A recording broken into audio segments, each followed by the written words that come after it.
तुकाराम मुंडेसारखा माणूसच नाही. तुकाराम मुंडेसारखा माणूस नाही. तुकाराम मुंडे मुख्यमंत्री झाला पाहिजे. नमस्कार मित्रांनो, मी शिवकुमार गुनरे, पाहतोय आपण न्यू महाराष्ट्र एक्सप्रेस न्यूज. मित्रांनो, तुकाराम महाराजांनी, संत तुकाराम महाराजांनी आपल्या शास्त्रातून समाज घडवला किंवा घडवायचा प्रयत्न केला आणि आता दुसरे तुकाराम मुंडे जे कायद्यातून समाज घडवायचं काम करतायत किंवा भ्रष्ट लोकांना वटणी बनायचं काम करतायत.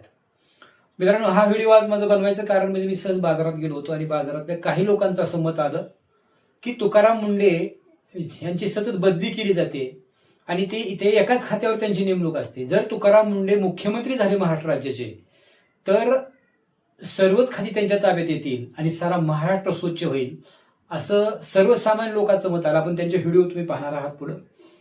मित्रांनो, अनेक भ्रष्ट नेते, भ्रष्ट राजकारणी, भ्रष्ट अधिकारी आपण पाहिले, परंतु फारच पाठीमागे गोरा खैरनार म्हणून एक अधिकारी होते आणि त्याच्यानंतर आता दुसऱ्या क्रमांकावर आहेत तुकाराम मुंडे.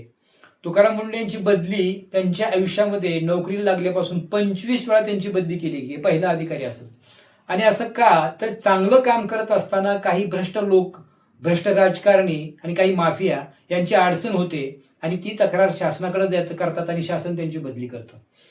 खरं तर त्यांना त्या जागेवर ठेवलं पाहिजे, परंतु भ्रष्ट लोकांची संख्या जास्त आहे आणि ते त्यांच्या विरोधात आवाज उठवतात आणि त्यांची बदली होते. त्यांच्या आयुष्यात आतापर्यंतची 25 वेळा बदली झाली आहे.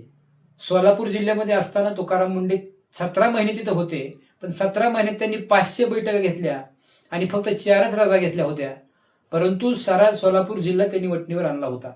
खरं तर सर्वसामान्य लोकांना अडचण नाही. सर्वसामान्य लोकांचं म्हणणं आहे तुकाराम मुंडे असले पाहिजे, त्या पदावर असले पाहिजे, त्यांची बदली नाही झाली पाहिजे. परंतु बदली झाली पाहिजे असं कोणाला वाटतं तर जी माफिया आहेत, जे चोर आहेत, जे लुटारू आहेत आणि जे भ्रष्ट राजकारणी आहेत. आता राजकारणातही काही माणसं चांगली आहेत, पण जी भ्रष्ट राजकारणी आहेत त्यांना त्यांची अडचण होते, म्हणून त्यांचं म्हणणं असतं की यांची बदली व्हावी. बदली झाल्यावर मात्र ते शेवटी तुकाराम मुंडे आहेत, त्यांचं म्हणणं आहे कुठेही बदली करा, तिथलंही जाऊन जे भ्रष्ट आहेत त्यांच्याकडे बघतोच, अशा पद्धतीने त्यांनी कारवाई केली. आता शासनाने त्यांची काही दिवसापूर्वी अन्न आणि औषध प्रशासनावर त्यांची नियुक्ती केली आहे आणि आता जो त्यांनी धडाका उठवला आहे, भ्रष्ट लोक, भ्रष्ट अन्न आणि जी भेसळयुक्त अन्न आहे, दूध असेल, हॉटेलमधला हे असेल, गुटखा असेल, अशा सर्वच अन्नावर आणि औषधांवर त्यांनी एवढी धडक कारवाई केली आहे. कितीतरी मेडिकल त्यांनी बंद केले आहेत आणि काही लोक तर टँकर दुधाची जागा सोडून पळ काढतायत. मग आता जनतेला प्रश्न असा पडलाय की आतापर्यंत मग आता असंच खराब औषध आणि खराब अन्न जनतेला चारलं का? तुकाराम मुंडेंच्या अगोदर कितीतरी त्या पदावर अधिकारी आले, मग त्यांनी अशी कारवाई का नाही केली? मग ते भ्रष्ट होते का? त्यांच्याकडे काय पेट्या जात होत्या का? आणि मग त्यांनी अशी कारवाई जर केली नसेल तर मग जनतेला, सर्वसामान्य लोकांना खराब दूध पाजलं का? खराब औषध चारली का? खराब अन्न चारलं का? म्हणजे जे विष सर्वसामान्य लोकांपर्यंत पोहोचतंय त्याला ज्या जुन्या पहिल्या अधिकाऱ्यांनी पाठिंबा दिला, परंतु तुकाराम मुंडे मात्र याला पूर्ण व्यसन घातलेले आहे. आता कुणी त्यांच्या विरोधात मोर्चे काढतंय, कुणी टीका करतंय. आता संभाजीनगरमध्ये त्यांच्या टीमवर हल्ला झाला असं आपण आता मीडियाला बातमी ऐकली, परंतु सर्वसामान्य जनते मात्र ते नायक आहेत.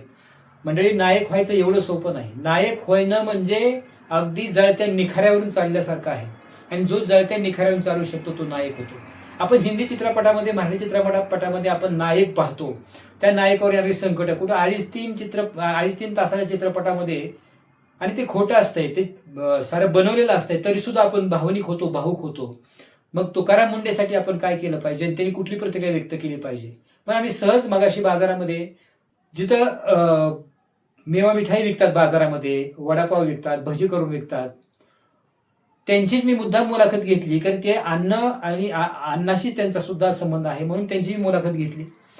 तर सर्वसामान्य माणूस त्यानं मुलाखत अशी सांगितली की तुकाराम मुंडे फक्त एकाच पदावर नको तर राज्याचे मुख्यमंत्री व्हावं. तुकाराम मुंडेंनी राजीनामा ह्या पदाचा द्यावा, पक्ष काढावा, आणि पक्ष काढला तर महाराष्ट्रातली जनता त्यांना मुख्यमंत्री बनवेल आणि जर ते महाराष्ट्राचे मुख्यमंत्री झाले तर संपूर्ण राज्य स्वच्छ होईल.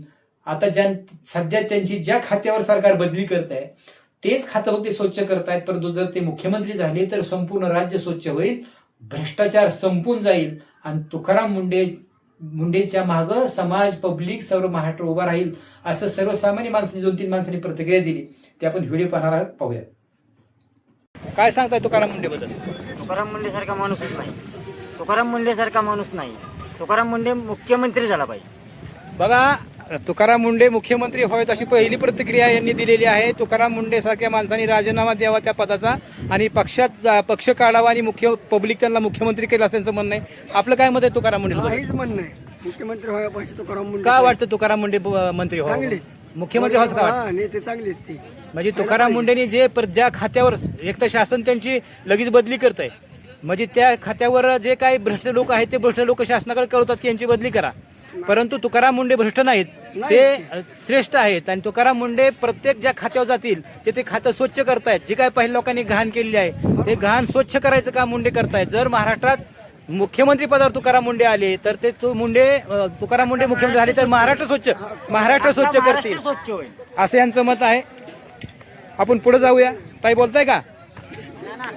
तुकाराम मुंडे बद्दल काय तुमचं मत आहे? 7 नंबर माणूस आहे, चांगला आहे, असंच पाहिजे. असंच पाहिजे, हो, त्याशिवाय महाराष्ट्र स्वच्छ होणार नाही.